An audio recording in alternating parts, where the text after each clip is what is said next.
Miren, el día de hoy nuestro compañero Jorge Agobián conversó con el representante de los fondos de reconstrucción de CAF acá en Estados Unidos, un representante del Banco de Desarrollo de América Latina y el Caribe, y él le consultó precisamente por el temor que tenemos todos, a dónde van a ir esos recursos que puedan donar para la reconstrucción de Venezuela. Vamos a verlo. ¿CAF entregará estos recursos directamente al gobierno de Venezuela o financiará proyectos específicos ejecutados por empresas o por terceros? Sí, lo segundo, ¿no? Digamos, CAF es el administrador fiduciario de todos estos recursos, es decir, nosotros somos los encargados de recibir los recursos, administrarlos en todas las etapas, evaluar, o sea, recibir, evaluar y aprobar los proyectos que sean necesarios, digamos, y luego hacer las contrataciones y los pagos directamente. Cuando dice que se lo entregarán a los contratistas para cada uno de los proyectos, estamos hablando que el dinero no va a ser desembolsado al gobierno de Venezuela, para entenderlo llanamente. CAF entregará estos recursos directamente. Ella no va a poder tener oportunidad de echarle mano a estos recursos. Sin embargo, por supuesto, como todo lo que ellos hacen, uno duda y no cree, porque si me voy más atrás, antes de que ocurrieran los terremotos, aquí nosotros se los mostramos. Los 300, ¿cuánto es que eran, Karen? 300 millones. ¿Cuánto es lo del el petróleo que ellos dijeron, lo del Transparencia Soberana? ¿Cuánto es que era la cantidad? Que dijeron, entraron 300 y salieron 300, y no hay explicación alguna de en qué fueron invertidos ni nada. Que no aparecieron tampoco en la página de Transparencia Soberana.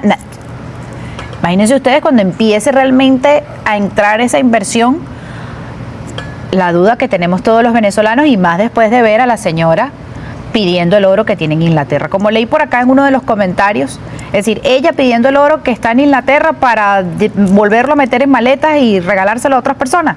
De allí viene el del Seagate. Que a nosotros no se nos ha olvidado nada de eso. Nada. Es decir, la tragedia no ha borrado quiénes son esos personajes que siguen estando allí. Por eso la presión de todos los venezolanos es, usted no puede reconstruir el país con quienes lo destruyeron. ¿Quién nos garantiza a nosotros que ellos han cambiado? Nadie. Y lo acabamos de ver en los recientes cambios que supuestamente la señora Delcy Rodríguez hizo, donde ciertamente sí le dieron un golpe a la costilla a Diosdado Cabello porque perdió el control de puertos y aeropuertos y lo pasaron a Pequibén. Para muchos eso es, lo degradaron como especie de un premio de consolación.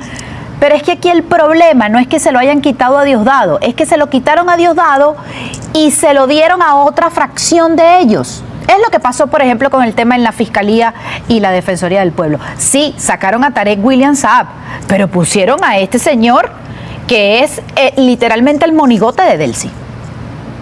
Que es así.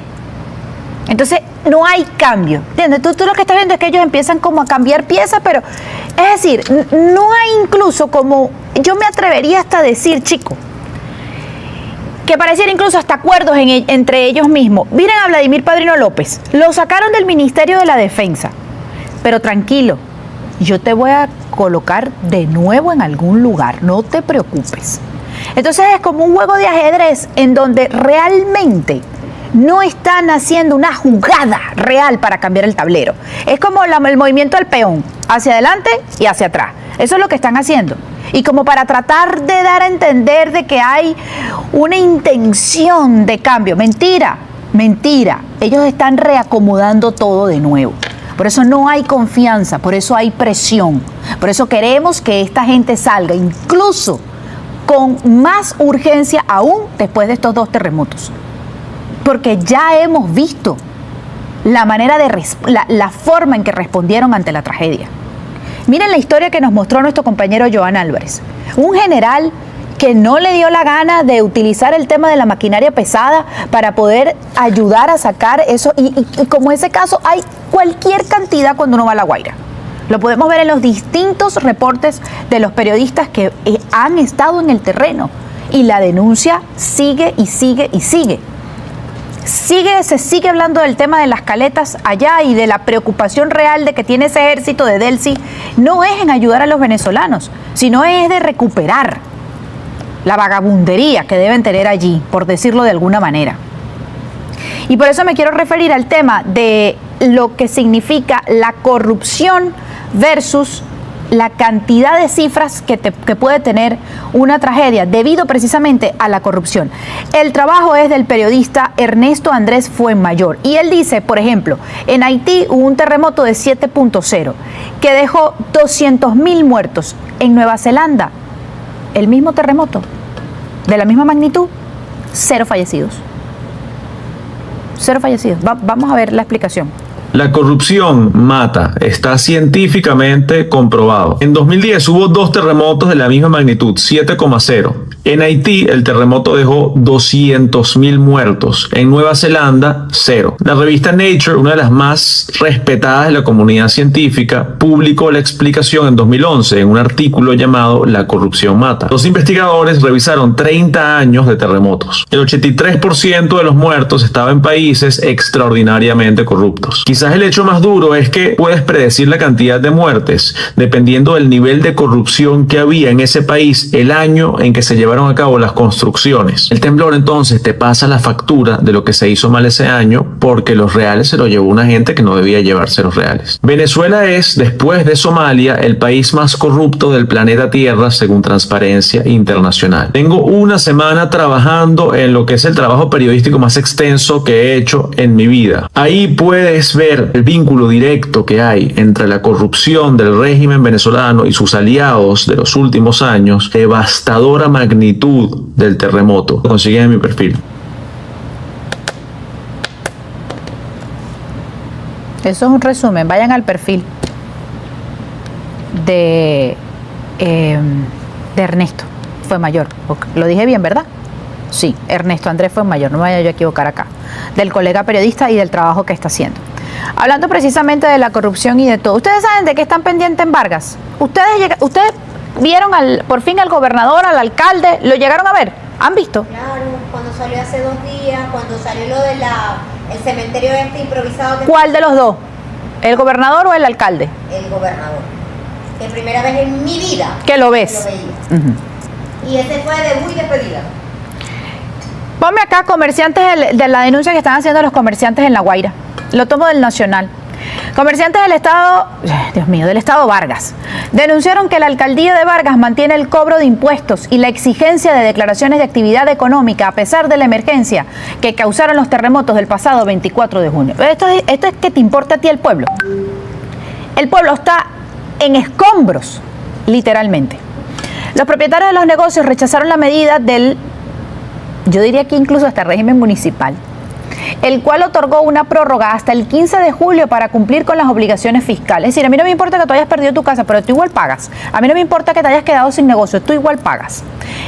Por cierto, nosotros aquí mostramos imágenes de todos unos locales comerciales en La Guaira que se quemaron completamente y ahí no llegó nadie a atender a esos comerciantes. El fuego se apagó solo. Y esta gente, en vez de dar respuesta a todas esas personas que perdieron todo, ellos lo que están es cobrando dinero. En consecuencia, los afectados señalan la incongruencia de exigir pagos tributarios cuando múltiples establecimientos sufrieron daños totales o parciales por los movimientos sísmicos. Debido a la magnitud del desastre, La Guaira figura como una de las regiones con mayores afectaciones en vivienda. Sigue allí, Simón, por favor. Viviendas locales e infraestructura pública. Por este motivo, los empresarios locales cuestionaron la falta de subsidios o consideraciones especiales frente a las pérdidas materiales masivas.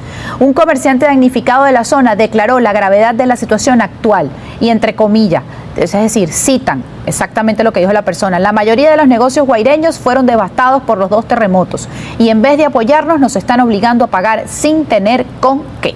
Una noticia que toma el Nacional de Monitoreamos, realmente, dice aquí. Pero el gobierno pone, ¿qué hace el gobierno? Sigue colocando a gente incompetente. ¿Ustedes se acuerdan aquí cuando leímos que la señora Jacqueline Farías era la nueva presidenta de la Misión Vivienda? Porque ella se iba a encargar, ¿no?, del tema de las viviendas, de todas estas que se cayeron. Entonces ella se iba a encargar de eso. Ponme el tuit de esta señora en el 2010. El saneamiento del río Guaire comenzó en el 2005. Lleva una inversión de 554 millones. ¿Dónde está ese dinero? Porque el Guaire está igualito. Y un avance de 24.7% y se mantiene para el 2014, es decir, toda esa inversión. Año 2010. Estamos en el 2026. Quien no sea de Caracas, lo invito a que se meta en internet y ponga Río Guaire. Quien no sea de Venezuela, métase en internet y coloque Río Guaire. Y usted se dará cuenta a qué se está refiriendo Jacqueline Farías, supuestamente de un saneamiento. Eso no cambió absolutamente nada. ¿Dónde está ese dinero? 554 millones, escrito por ella. Por más nadie. Y esa es la señora ahora presidenta de la Misión Vivienda y la que se va a encargar supuestamente de la reconstrucción para todas estas familias que quedaron en la calle. ¿Hay confianza? No hay. ¿Cómo confiamos si esto es lo que nosotros hemos denunciado siempre y lo que hemos vivido por tantos años en Venezuela? No puedes reconstruir el país con quien lo llevó a las ruinas, así de sencillo. Por eso se hace urgente la salida de esta gente, más en este momento. Si no, imagínense ustedes lo que vamos a tardar en reconstruir. Miren, la situación de los presos políticos sigue estando allí, no ha cambiado. Con los terremotos la gente no ha salido en libertad.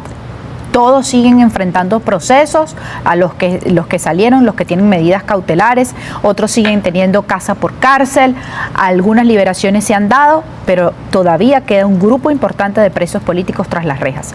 Por eso el Comité por la Libertad de Presos Políticos hoy va a realizar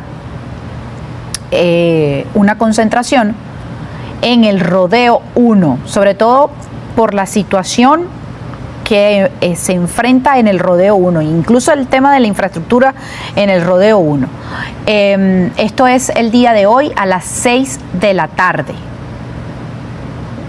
El Comité por la Libertad de los Presos Políticos llama a reunirse en el campamento del Rodeo y dice, madres y familiares cumplen 6 meses en campamento manteniendo encendida una luz por Venezuela y esperando libertad. Tras el terremoto, esta espera se volvió aún más cruel y peligrosa. Voy a leer aquí el tuit, déjame ponchado allá, Simón. Dice que hoy se cumplen ya 6 meses desde que las familias de presos políticos esperan esas libertades que aún no se materializan, mientras siguen luchando, denunciando y pernoctando en carpas expuestas al sol, la lluvia y la incertidumbre, sosteniendo una espera que nunca debió existir. Por eso la vigilia el día de hoy a las 6 de la tarde en el campamento del Rodeo 1. Y libertad plena para todos los presos políticos.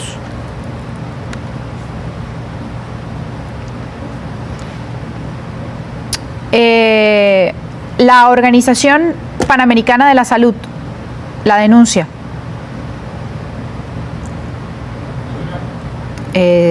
Sí, por favor. Que no tienen recursos. Nunca la situación previa a los sismos fue una situación de largo plazo por la afectación de los sistemas de servicios de salud en Venezuela y la migración de decenas de miles de profesionales de la salud en los últimos años. Esa situación ha empeorado significativamente luego de los terremotos y efectivamente la escasez esencial de servicios esenciales en los momentos inmediatamente después de los terremotos fue crítica y se tuvo que habilitar espacios que no estaban previstos para la atención de trauma, atención de pacientes de urgencia en Venezuela. Algunos de los hospitales expandieron su capacidad. El hospital militar, por ejemplo, tuvo la capacidad para responder a muchos casos de trauma. Otros hospitales habilitaron salas para traumas también, pero encontramos que muchos de esos servicios de salud no tenían los elementos esenciales para responder. De tal manera que la respuesta rápida de ayuda internacional complementó aquellos esfuerzos nacionales. Adicionalmente, se movilizaron recursos que estaban previstos y que estaban ubicados en otras zonas del país. Aún así, en las salas de hospitalización, por ejemplo, con capacidad para 50 camas, había más de 200 pacientes. Todos esos esfuerzos ahora se han complementado con la movilización de equipos médicos de emergencia con capacidad quirúrgica, con capacidad de hospitalización y atención médica de urgencia, de tal manera que en este momento, como dijo el doctor Yarvas, estamos todavía respondiendo a la emergencia, pero hay otros retos de salud que están siendo respondidos conforme pasan los días. Lo que hemos denunciado aquí, los hospitales sin dotación. Israel sigue muy pendiente del tema de la tragedia en Venezuela. El primer ministro Benjamín Netanyahu habló con el comandante de la delegación de ayuda israelí en Venezuela y jefe del Estado Mayor, y con el embajador designado de Israel en México, y dicen que la delegación de ayuda israelí ha estado operando en todo el país durante los últimos 10 días, en varias zonas afectadas por el terremoto, con el objetivo de asistir en la fase de reconstrucción mediante la evaluación y clasificación de edificios dañados, así como a través de otras actividades. Sería muy pertinente que personas así preparadas estén en estas demoliciones controladas que estamos viendo en Venezuela, que ayer nuestro compañero Joan Álvarez nos denunciaba que quienes estaban a cargo solamente eran militares. No había más nadie allí.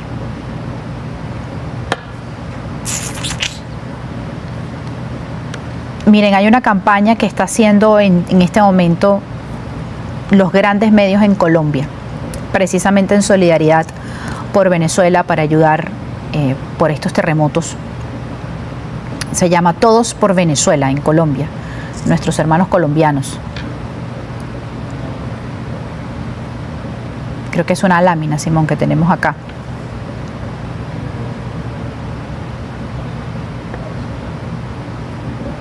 Ya se las vamos a mostrar. Es una iniciativa de los medios de comunicación en Colombia.